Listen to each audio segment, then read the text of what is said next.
We often think of silence as just a passive state, right? Like a simple absence of noise. But what if silence is actually an active force? What if it's something that is continuously shaping our identity? I want you to think about the last time you just bit your tongue. Maybe it was at work, maybe with a partner or a friend.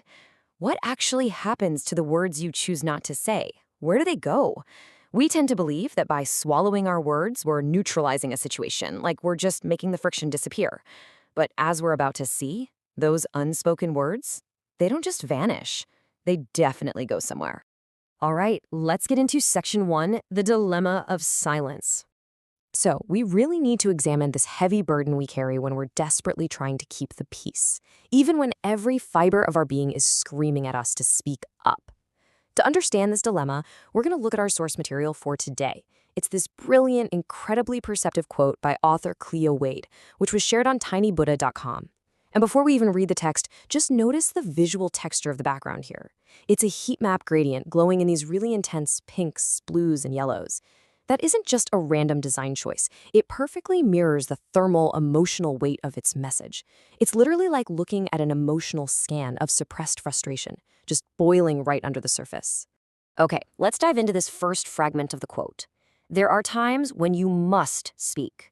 Notice the absolute imperative here. Wade doesn't say there are times when you should speak or, when it might be nice to speak. You must. It frames vocalizing your thoughts not as some optional thing for the brave, but as an absolute necessity for survival.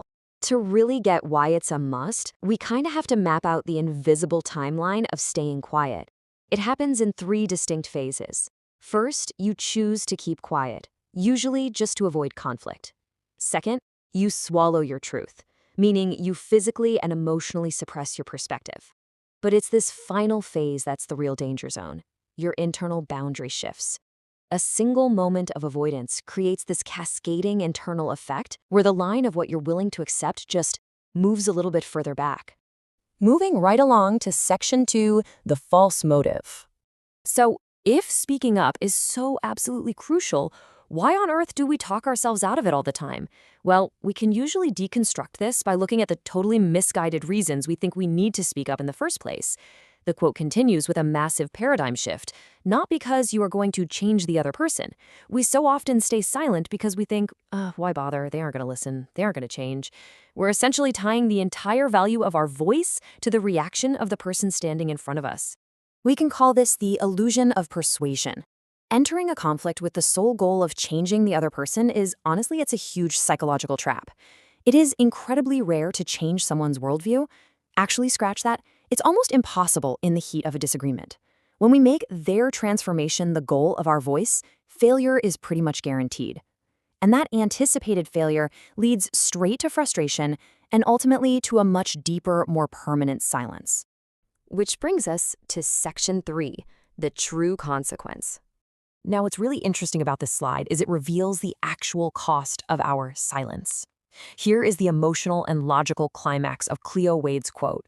But because if you don't speak, they have changed you. Wow, just let that sink in for a second. Unspoken boundaries are not neutral. When you refuse to assert your reality, you leave a vacuum. And in that vacuum, you allow someone else's behavior, their assumptions, and their dominance to fundamentally reshape who you are. This sets up a really direct contrast between our external desires and our internal necessities. The false motive is focused outward, right? Changing them, which is totally uncontrollable. But the true consequence is focused inward, preventing them from changing you. This completely shifts the act of speaking up from an act of aggression or persuasion into an act of profound self-preservation. You aren't fighting them, you are defending yourself.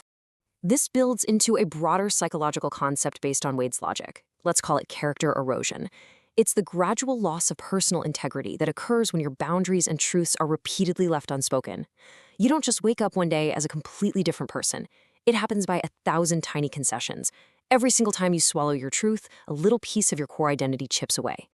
Let's wrap things up with section 4, protecting your character. So the crucial point is, how do we stop the erosion?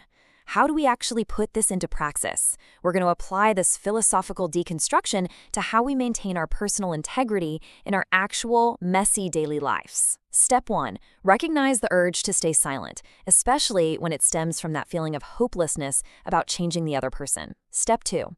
Speak solely to state your truth. Detach completely from how they react, whether they agree or whether they apologize. Your only job is just to put your boundary in the room. And step 3, by doing this, you successfully preserve your internal character. I want you to engage directly with this framework for a second. Think about a time you stayed quiet just to avoid a fight. Really picture that exact moment. Now ask yourself, did you stay the same? Or did that silence kind of curdle into resentment? Did it make you feel a little smaller, a little less powerful, a little less you in that relationship going forward? And this brilliantly illustrates our core takeaway for today's explainer. Your voice equals your integrity. They are absolutely not separate things. The simple, physical act of vocalizing your boundary is the absolute mechanism that keeps your identity intact. It signals to the world, but honestly, much more importantly, it signals to your own brain that your feelings, your perspectives, and your boundaries exist, and for sure, that they matter. I'm going to leave you with a final provocative thought to carry with you. We spend so much energy worrying about how our words might change other people. But based on everything we've uncovered today, the real question you must ask yourself the next time you're tempted to swallow your truth is this. If you don't speak for yourself, who are you becoming?